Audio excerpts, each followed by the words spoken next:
안녕하세요. 미국 주식을 사랑하는 미주달입니다. 지금 실업청구 수당이 발표가 됐는데 매우 적은 숫자가 나왔죠. 그만큼 지금 시장에서는 빠르게 경기가 정상화될 수 있다라는 그런 믿음을 보여주고 있어요. 지금 차트를 통해서 한번 설명을 드릴게요. 지금 채권금리는 튀고 있죠. 2년물은 튀고 있어요. 왜 튀겠어요? 2년물은 연준의 정책과 밀접하게 닿아 있죠. 그만큼 테이퍼링이 좀 더 빨리 시작될 수도 있다라는 시장의 생각을 읽을 수 있고요. 그리고 10년물 금리도 보시면 경기가 빠르게 정상화될 수 있다라는 그런 믿음 때문에 금리도 튀고 있고, 그 다음에 테이퍼링이 조만간 시작할 거라는 그런 생각도 읽을 수 있습니다. 기사 내용을 간단하게 보자면 지금 베이지북이 발표가 됐죠. 예, 베이지북 같은 경우는요, 2주 뒤 열리는 11월 FOMC 회의의 기초 자료로 씁니다. 그만큼 여러분들이 참고를 하면 좋은데요. 일단 미국 같은 경우는 지금 변이 바이러스 때문에 둔화된 미국 경기가 회복 중에 있죠. 근데 지금 공급 병명 현상이라든지 임금 인상 등으로 물가가 급등하고 있습니다. 그래서 아마도 11월 달 FOMC에서는 테이퍼링을 한다라고 나와 있죠. 이것뿐만 아니라 연준 이사들은 지금 컬스 이사는 테이퍼링 조건은 충족을 한다고 얘기를 해주고 있고, 또한 윌러 연준 이사도 테이퍼링은 내달 시작해야 된다고 얘기해주고 있어요. 그만큼 테이퍼링은 다음 달에 시작할 확률이 커요. 일단 안전장치는 다 해놨죠. 스탠딩 레포 같은 경우도 지금 도입을 해놨죠. 스탠딩 레포를 간단하게만 설명을 드리자면, 지금 기존의 채권 투자자들이 있잖아요. 그 채권 투자자들이 만약에 연준이 매달 11억 1200억 달러의 지금 채권을 매입하고 있는데, 이거를 이제 줄이는 거잖아요. 그러면 채권 투자자 입장에서는 채권을 구매하는 수요가 없기 때문에 채권을 던지겠죠.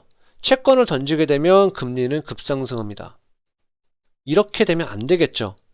그래서 연준은 이 채권 투자자들한테 담보로 현금을 주고, 채권을 받고 담보로 현금을 주는 거죠. 예, 중앙은행에서. 그래서 이런 안전장치를 도입을 했고, 또한 지금 만약에 테이퍼링을 하게 됐을 때 미국 쪽으로 돈이 쏠리잖아요. 그러면 어떤 일이 발생하냐면 자본 유출이 발생할 수도 있기 때문에 이 신흥국들을 위해서 6,500억 달러의 특별 인출권을 배분했죠. 한국 같은 경우는 117억 달러가 배정이 됐고요. 그래서 지금 글로벌 유동성 지원을 하기 위해서 이런 거를 지금 계속 안전장치를 해놓는다라고 설명을 드렸어요. 그렇기 때문에 아마도 11월 달에는 테이퍼링이 시작하지 않을까. 그만큼 연준 이사들이 경고도 많이 해줬기 때문에 시장한테 그렇게 큰 충격은 오지 않을지 모르겠지만, 전반적인 지금 마켓 상황을 보시면 일단 금리는 튀고 있고요. 당연하죠. 그리고 지금 달러 인덱스 같은 경우는 아직 약세이지만 저는 올라갈 거라고 생각이 들어요. 달러는 강세로 갈 거라고 저는 생각을 하고 있고요. 또 다른 환율들을 보면 지금 엔화 같은 경우를 보면, 예, 지금 차트를 보면 엔화는 지금 약세를 기록을 하고 있어요. 왜 약세를 기록할까요? 일본 같은 경우는 2012년 말부터 지금까지 양적 완화를 하고 있죠. 양적 완화를 지금까지 할 수 있었던 원동력은 뭐였죠? 물가죠. 간단하게 기사 내용을 볼게요. 지금 일본 같은 경우는 소비자 물가 지수가 지금 7월 이후 13개월 만에 하락세를 멈췄어요. 그만큼 물가가 올라가지 않기 때문에, 물가가 안정되어 있기 때문에 양적 완화를 계속 할 수 있는 거죠. 다른 나라 같은 경우는 지금 보면 물가가 올라가고 있기 때문에 상대적으로 지금 약세를 기록할 수밖에 없습니다. 왜냐면 뉴질랜드도 금리 인상하고 있죠. 그 다음에 우리나라도 금리 인상했어요. 그 다음에 지금 영국 같은 경우도 금리 인상하려고 하죠.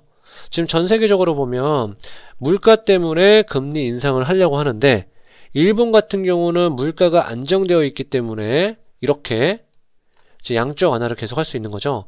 그렇기 때문에 지금 약세를 기록을 하고 있고요. 예, 그리고 위안화도 볼게요. 위안화를 보면 지금 위안화 같은 경우는 지금 강세죠. 지금 이거를 좀 더 길게 볼까요? 지금 보면 위안화는 강세를 이어오고 있죠. 간단하게 기사 내용을 한번 볼게요. 예, 제가 어제도 헝다그룹에 대해서 얘기를 했는데 얘기를 안 할래 안 할 수가 없죠. 지금 23일날 디폴트 위기까지 왔습니다. 그렇지만 지금 중국 정부가 개입을 했죠. 인민은행장에 이어서 시진핑의 류어 부총리도 헝다 위기는 통제 가능하다라고 얘기해주고 있어요. 그만큼 불확실한 요소가 없어졌죠. 그러면 위안화가 어떻게 되겠어요? 위안화에 대한 수요가 당연히 있을 수밖에 없겠죠. 위안화의 그리고 중국의 스탠스는 내수 경제입니다. 내수 경제란 말은 위안화의 절상이죠. 예. 그리고 지금 위안화를 절상시킬 수밖에 없는 상황이죠. 기사 내용 볼게요. 다른 것도. 지금 중국의 전력난 때문에 석탄 가격이 계속 올라가고 있어요. 예, 그러면 중국 같은 경우는 가격에 직접 개입을 할 수밖에 없겠죠. 그 이유가 바로 위안화의 절상이죠. 어느 정도 위안화가 절상이 된다는 소리는 수입 물가가 낮아진다는 소리잖아요. 그렇기 때문에 지금 위안화의 절상을 할 수밖에 없고요. 또한 지금 오일 가격이 계속 튀고 있죠. 이렇게 에너지 가격이 계속 올라가다 보면 내수 경제에 어느 정도 포커스를 둘 수밖에 없어요. 그러니까 위안화의 절상을. 예. 그래서 한동안 위안화의 절상을 스탠스를 이어갈 수밖에 없는데, 만약에 어제도 설명을 드렸지만 위안화의 절상은 결국에 수출이 줄어들 수밖에 없겠죠. 예, 그렇지만 지금 위안화의 강세 스탠스는 언제까지 계속 가지는 않을 거예요. 결국에 저는 지준율이 인하가 되면서 위안화가 절하가 되지 않을까. 그러면서 중국이 수출에 힘을 더 쓰지 않을까 개인적으로 생각하고 있고요. 지금 중요한 거는 연내 화상 정상회담이 있습니다. 이 정상회담에서 지금 미중 무역 갈등 때문에 관세 부담으로 인한 물가 상승도 무시를 못하죠. 이런 것들이 해결이 돼야 되고, 또한 11월 초에 오펙 플러스 회의가 있습니다. 그 회의에서도 증산에 대해서 나온다면 에너지 가격이 더 이상 올라가는 거는 막을 수 있겠죠. 그래서 이런 지금 기사 내용을 보면 국제적인 공조가 필요하다라고 생각이 들고요. 결국에 테이퍼링을 하게 된다면 신흥국들의 수출이 둔화될 수밖에 없어요. 예, 아래 그림에서 보면 알 수 있듯이 당연하죠. 왜 그러냐면 지금 백신 보급도 선진국이 제일 많죠. 그리고 지금 미국으로 돈이 쏠리겠죠. 강달러가 되면서. 그러면 당연히 성장도 미국 쪽에서 있겠죠. 그러면 신흥국들은 성장이 내려갈 수밖에 없겠죠. 예. 근데 미국이 어느 정도 국제적인 공조를 이루면서, 가령 예를 들어서 2015년도에 금리 인상을 했었죠. 12월에. 그리고 나서 금리 인상을 언제 했냐? 2016년 12월에 했습니다. 무슨 말이냐면 시장이 충격을 먹으면 그만큼 어느 정도 여지를 주고서 신흥국들도 살아남기 위해 살아남을 수 있도록 여지를 준다라는 거죠. 시간을. 이제 그런 국제적인 공조가 있으면 결론적으로 다시 수출도 정상적으로 돌아올 거라고 생각이 들고요. 그래서 지금 현재 시장은 포모 현상이 심하죠. 지금 개인들의 돈은 긍정적이에요. 개인들의 돈은 긍정적이고, 지금 스마트머니 같은 경우는 지금 중립을 지키고 있어요. 이럴 때는 수익률이 마이너스로 나타났기 때문에 여러분들도 참고를 해주시면 좋을 것 같고요. 지금 기업들의 실적이 잘 나오고 있어서 증시가 계속 올라가고 있잖아요. 테슬라 실적도 간단하게만 한번 보고 넘어갈게요. 예, 지금 테슬라 실적 발표한 걸 보시면 주당 순이익도 매우 훌륭하죠. 16% 이상 서프라이즈 나왔고요. 그 다음에 레베뉴는 그렇게 별 차이 없었지만 순 마진이 가장 차이가 있었죠. 간단하게만 보여드리자면 순이익이 30% 서프라이즈 나왔습니다.